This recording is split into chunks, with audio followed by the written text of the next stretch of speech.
The candelabra on the Whitfield dining table guttered as a footman withdrew, leaving the family and their distinguished guests to the roasted pheasant and the weight of strained conversation. Eleanor Whitfield sat between her younger cousin and the silver apern, her posture a study in correct alignment, her gray eyes fixed on the pattern of the damask cloth. Her half-brother Thomas, master of the house since their father's passing, presided at the head of the table with the brittle pride of a young man certain his every word carried the ring of authority. "You will remain silent tonight, Eleanor," Thomas had said before the Duke of Ashford's arrival. "You've nothing of value to contribute, and I won't have you embarrassing this family before a man of his stature." She had not replied then. She did not reply now, as Thomas held forth on the Corn Laws with the confidence of someone who had read 2 pamphlets and absorbed neither. The Duke listened with an expression of polished indifference that only occasionally sharpened into something nearer to boredom. Lady Whitfield, Eleanor's stepmother, sat opposite, her gown the shade of overripe plums, her gaze darting like a sparrow between the Duke and her own daughter Cecilia, who simpered at the Duke's elbow. "Your Grace must find our political conversation terribly earnest," Lady Whitfield said, her laugh a tinkling contrivance. "We are a family of decided opinions." "Decided, certainly," the Duke murmured, and his eyes, a deep hazel that caught the candlelight like shards of amber, shifted to Eleanor. "Though I wonder if all opinions present have been given voice." Thomas stiffened. "My sister Eleanor has no head for affairs of state. She is much occupied with quiet pursuits." Eleanor lifted her gaze at that, meeting the Duke's look for a fraction of a second. Something passed between them, a flicker of recognition that made her pulse stumble. She broke the contact and reached for her water glass, her fingers steady. "Quiet pursuits," the Duke repeated, slicing a morsel of pheasant with surgical precision. "What a careful phrase. It tells me nothing and everything." Thomas flushed. Cecilia, missing the undercurrent, leaned forward. "I, however, have ever so many opinions, Your Grace. Papa said I had a most modern mind." "Did he?" The Duke's attention remained on Eleanor a beat longer than was proper. "Then you must share them, Miss Cecilia." While Cecilia embarked on a breathless monologue about fashion plates in the theater, Eleanor ate in small, deliberate bites. She had learned long ago that hunger was easier to endure than humiliation, and silence was a carapace that kept her safe. But something about the Duke's focus unsettled that shell, made her aware of the intelligence behind his bored mask. When the covers were drawn and the ladies rose to withdraw, Eleanor fell into step behind her stepmother. A deep voice arrested her at the threshold. "Miss Whitfield." She turned. The Duke had risen too, standing with his hand resting lightly on the chair back. The candlelight cast his angular features into planes of shadow and gold. "I did not catch your opinion this evening. Perhaps another time." It was not a question. Eleanor inclined her head, a gesture that could mean assent or nothing at all, and followed the swish of Lady Whitfield's skirts into the drawing room, her heart beating a warning rhythm against her ribs. The Duke of Ashford had seen her, not as a fixture at the table's edge, but as a voice that had been deliberately muffled. She could not decide if that perception was a gift or a snare. Part 2. 3 nights later, the assembly rooms at Almack's blazed with the light of 1,000 wax candles. Eleanor stood near a pillar in a gown of pale willow green, serviceable and 3 seasons out of mode, while the quadrille formed and dissolved across the floor. Her stepmother had extracted a grudging voucher from a patroness, not for Eleanor's sake, but to parade Cecilia before every eligible gentleman with a pulse and a fortune. Lord Philip Harlow, golden-haired and effortlessly amiable, paused in his circuit of the room to pay Eleanor a compliment that skimmed the surface of her appearance like a flat stone across a pond. "Miss Whitfield, you look remarkably well this evening. That shade brings out the warmth in your complexion." "You are kind, my lord." Eleanor's reply was an exercise in melodic emptiness, the sort of line she had perfected over years of being the impoverished relation at the feast. "I am sincere. Might I secure a dance? The country dance next." He smiled with all the warmth of a man who had never been denied anything. Before she could answer, a deeper resonance cut through the ambient chatter. "I believe Miss Whitfield is engaged for the next set, to me." The Duke of Ashford materialized at her side, immaculate in dark superfine, his presence drawing glances like filings to a magnet. Lord Harlow's smile faltered, then reasserted itself with a diplomatic bow. "Your Grace outranks me. Miss Whitfield, another time." He melted into the crowd. Eleanor looked up at the Duke, her heart hammering with something between indignation and alarm. "I did not accept your invitation, Your Grace. You presumed." "I did." He offered his arm, the gesture brooking no refusal.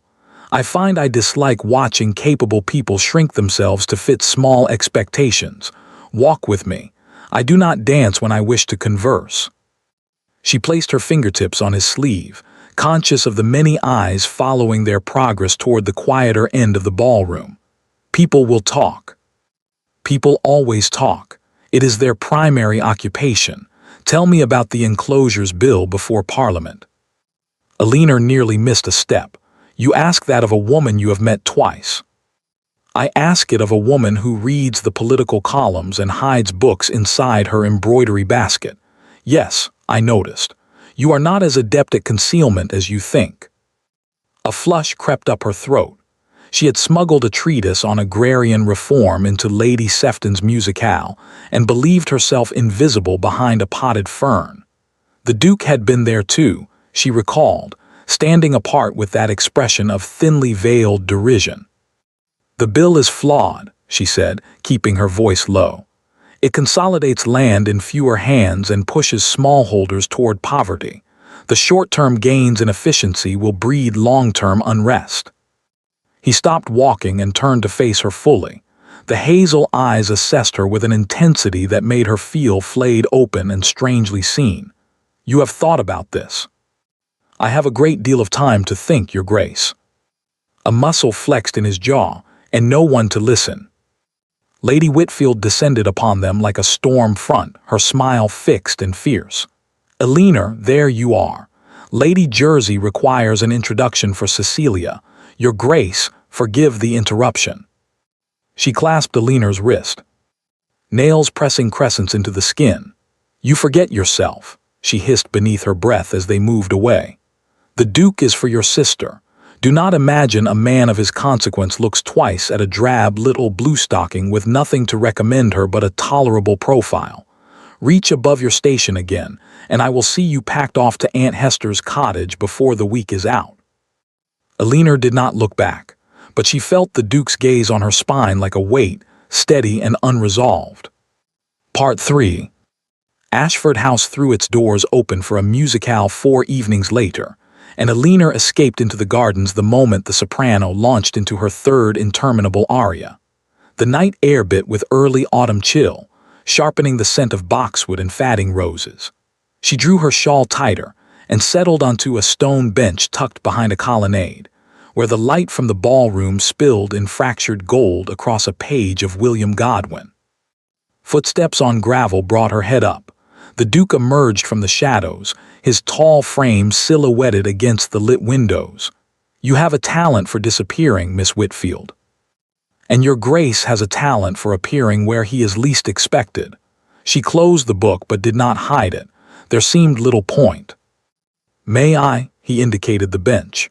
She nodded and he sat, leaving a careful space between them. He leaned back, studying the stars as if they might offer conversational gambits. "I offended you at Almack's. That was not my intent." "You startled me. There is a difference." Eleanor traced the book's spine.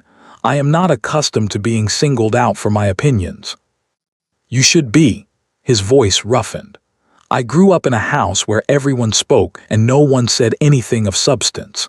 My father surrounded himself with flatterers who bled him dry and vanished when the reckoning came. I would have given a great deal for one honest voice." The confession hung in the cold air, raw and unpolished. Eleanor turned toward him, seeing past the ducal carapace for the first time. "Is that why you sought me out? As an antidote to flattery?" "Partly."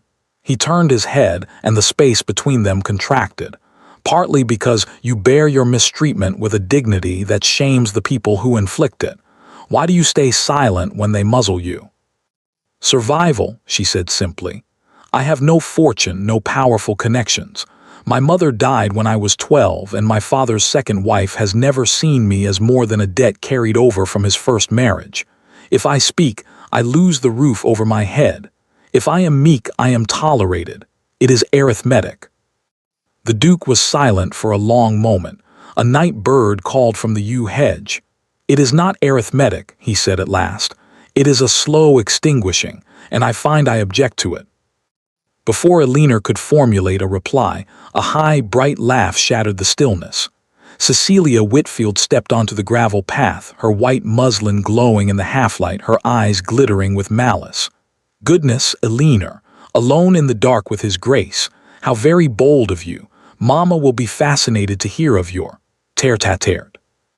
Your sister was in need of air, the Duke said, rising with an expression that made Cecilia's smirk falter. I happened upon her. Of course, your grace. Cecilia dropped a curtsy laced with insolence. But you know how people do love to invent stories. I should hate for Eleanor's name to be bandied about as compromised. Elena stood, her book pressed to her chest like a shield. I was just returning inside. She walked past Cecilia without a glance, her shoulders squared, her composure unbroken. Only when she reached the withdrawing room did she allow her hands to shake. The Duke's words echoed, a slow extinguishing. He had named the thing she had spent years pretending not to feel. Part 4. Lord Harlow's proposal arrived on a Tuesday, conveyed through Lady Whitfield's triumphant announcement at breakfast. He is willing to overlook Eleanor's lack of portion, she declared, buttering a slice of toast as though carving up Eleanor's future. The settlements are modest but generous considering. She will accept, of course. Elena said nothing. She had not been asked. Thomas grunted his approval. Harlow, a decent sort, she should be grateful. The wedding of Cecilia to the Duke was spoken of as a near certainty, though the Duke himself had given no indication of intent. Lady Whitfield's campaign intensified, and a fortnight later, an invitation arrived for a supper party at Ashford Hall, the Duke's estate in Buckinghamshire. He will offer for Cecilia there, Lady Whitfield breathed. You will make yourself agreeable and invisible, Elena. Do you understand? Elena understood perfectly. The supper was a grand affair, with local gentry and a smattering of London guests. The dining hall gleamed with ancestral silver, and the conversation ranged over hunting, politics, and the price of grain. Elena sat midway down the table, strategically placed between a deaf baronet and an elderly squire who addressed his entire conversation to his soup. The topic shifted to the enclosures Bill Elena had discussed with the Duke weeks before. Thomas, seated closer to the head of the table, seized the opportunity to pontificate. It is essential for progress. The smallholders are an obstacle to efficiency, and sentimentality has no place in governance. Elena's fingers tightened on her napkin. She had seen the cottages on the estate's edge, the faces of tenant farmers grown gaunt. The words pressed against her teeth, demanding release. Thomas caught her slight movement and turned, his face hardening. Elena has nothing to add, I am sure. She knows better than to interfere in matters beyond her understanding. The table's attention swiveled toward her, curious, dismissive, pitying. The deaf baronet adjusted his ear trumpet. The squire paused in his soup-focused reverie. Elena felt the familiar mantle of enforced silence settle over her shoulders, a garment she had worn so long it had become a second skin. And then the Duke's voice cut through the room, low and deliberate, and carrying the absolute authority of his rank. I would hear Miss Whitfield's thoughts before any other. The silence that followed was the dense, charged quiet of a drawing room after a lightning strike. Thomas's mouth opened and closed. Lady Whitfield's face drained to chalk. Cecilia's wineglass froze halfway to her lips. Elena looked down the length of the table and met the Duke's gaze. He inclined his head, a fractional gesture that said, "Speak. I am listening." She drew breath. The bill equates efficiency with virtue, but it ignores the human cost. Enclosure may consolidate acreage, but it scatters families who have worked the land for generations. Those families become laborers where they were once stewards. They lose their stake in the soil, and with it, their incentive to care for it. The short-term profit does not offset the long-term erosion of rural communities. If Parliament wishes to reform land use, it should do so with an eye to sustaining people, not merely consolidating wealth. Her voice was steady. Her reasoning was clear. When she finished, a barrister at the far end of the table made a thoughtful noise, and the squire abandoned his soup to stare at her with newly awakened interest. The Duke smiled, a true smile transforming his austere features. "There, was that so difficult, Whitfield?" he asked Thomas, not bothering to hide his contempt. "Your sister possesses the sharpest mind at this table, and you would have muzzled her." Thomas's complexion turned the color of port wine. Lady Whitfield's grip on her cutlery was white-knuckled, and Alina, seated in the glow of the Duke's open admiration, understood that the game had irrevocably changed. Part 5. The storm broke after the guests dispersed. Lady Whitfield cornered Alina in the bedchamber allotted to her, the heavy oak door closing with an ominous click. "You have destroyed everything," she spat, packing before the hearth. "That vulgar display, you made Cecilia look a fool and me a liar. The Duke will never offer for her now. You have ruined your sister's prospects out of sheer, spiteful jealousy." Alina stood beside the window, her hands clasped, her face pale but composed. "I answered a direct question from our host. I offered no insult to Cecilia." "Your existence is an insult." Lady Whitfield stopped packing, her breath ragged. "I have tolerated you out of duty to your father, but this crosses a line. When we return to London, you will go to Aunt Hester in Yorkshire. You will remain there indefinitely. No season, no suitors, no further opportunities to embarrass this family. You will fade into the obscurity you deserve." Alina absorbed the sentence without flinching. "If that is your wish, ma'am." "It is my command." A knock at the door froze them both. A footman entered at Lady Whitfield's sharp summons and presented a sealed note on a silver tray. Alina unfolded it, her fingers numb. "Miss Whitfield, I require a companion for my sister, Lady Georgiana, who finds herself in low spirits. She resides with me at Ashford Hall. The position is offered with immediate effect, with a generous stipend and the full protection of the Ashford name. I trust you will consider it." "Ashford." Lady Whitfield snatched the note, read it, and let out a sound that was half gasp, half snarl. "You have been scheming behind my back." "I have done nothing," Alina said truthfully, though a dangerous hope was kindling in her chest. "I did not solicit this." She could not refuse. The alternative was Yorkshire and a slow burial. She packed her trunk that night, and by the following afternoon she was installed in a sunny sitting room at Ashford Hall, Lady Georgiana, a gentle, melancholic woman of 30, regarding her with sleepy gratitude. Days passed. The Duke was present at meals, his manner toward Alina courteous but charged with an unspoken tension. On a gray afternoon, he invited her to walk the estate's winter garden. Bare branches laced the sky, and their breath misted in the cold air. "I overstepped," he said as they walked, "offering you the position without consultation, but I could not watch you be shipped off to some damp corner of England like unwanted cargo." "You have been kind," Alina replied carefully. "I am grateful." "I am not kind." He stopped, turning to face her, his jaw tight. "I am selfish. I wanted you here. I wanted," he broke off, searching her face. "I wanted to hear your voice at my table every day." The confession trembled between them, fragile as ice on a puddle.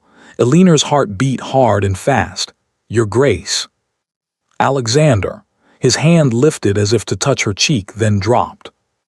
The sound of carriage wheels on gravel destroyed the moment. A vehicle swept up the drive, and Lord Philip Harlow descended, his face set in an expression of righteous indignation. In his gloved hand he clutched a paper. "Miss Whitfield," he called, striding toward them. I have come to expose the truth about your parentage before you entrap the Duke as you nearly entrapped me. Part 6. Morning light slanted through the tall windows of Ashford Hall's great drawing room as a hastily assembled audience of house guests and local dignitaries gathered. Lady Whitfield had arrived with Cecilia, their faces masks of sorrowful duty. Lord Harlow stood before the hearth, brandishing the letter like a prosecutor presenting damning evidence. "This," he declared, "is a sworn statement from a gentleman who knew Miss Whitfield's mother in her youth. It attests that the lady was no gentlewoman but a woman of compromised virtue, a courtesan, to speak plainly. Miss Whitfield's blood is tainted. She has deceived this company and angled for a position far above her station." Murmurs rippled through the room. Lady Whitfield pressed a handkerchief to her lips, her eyes gleaming with triumph. Cecilia adopted an expression of wounded betrayal. Eleanor stood in the center of the room, alone, her hands folded at her waist. The Duke stood near the mantel, his face unreadable, though a muscle flickered at his temple. "May I see the letter?" Eleanor's voice was quiet but carried clearly.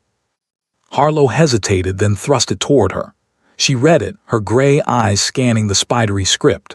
When she looked up, there was no fear in her expression, only a deep, steady resolve. "This letter claims to be from a Mr. Aldridge of Bath. I have never met any Mr. Aldridge, but I do have something that belonged to my mother." She reached into the pocket of her gown and withdrew a small, leather-bound volume worn at the edges. Her diary. She kept it from the age of 16 until her death. In it, she details her life as the daughter of a clergyman in Somerset, her presentation at local assemblies, her engagement to my father, and her quiet, unblemished existence. There is no gap, no scandal, no secret. She opened the diary and read a passage in a clear, steady tone, an entry from the month before her wedding, full of hope and modest joy, referencing the names of relatives and neighbors who could still be found in the parish register. The room listened, the authenticity in her delivery settling over the murmurs like frost. "I also have this." She drew a folded document from within the diary, an affidavit signed by Sir Marcus Crewe, a retired judge who knew my mother's family for 40 years. He wrote it when I turned 18, in case my stepmother's hostility ever sought to erase my legitimacy. It attests to my mother's character and lineage. I have carried it with me ever since. She passed both items to the Duke, who examined them in silence. Then he raised his head and fixed Lord Harlow with a stare that could have stripped paint from oak. "The ink on your letter is barely dry. The phrasing is stilted and contemporary. A child could spot the forgery." He handed the diary and affidavit to the local magistrate who had been standing among the guests. "Sir William, your opinion." The magistrate scanned the documents, compared the handwriting of the letter with the diary, and cleared his throat. "The accusation is baseless. This Aldridge letter is a clumsy fabrication." Lord Harlow's face crumbled. Lady Whitfield let out a stifled noise.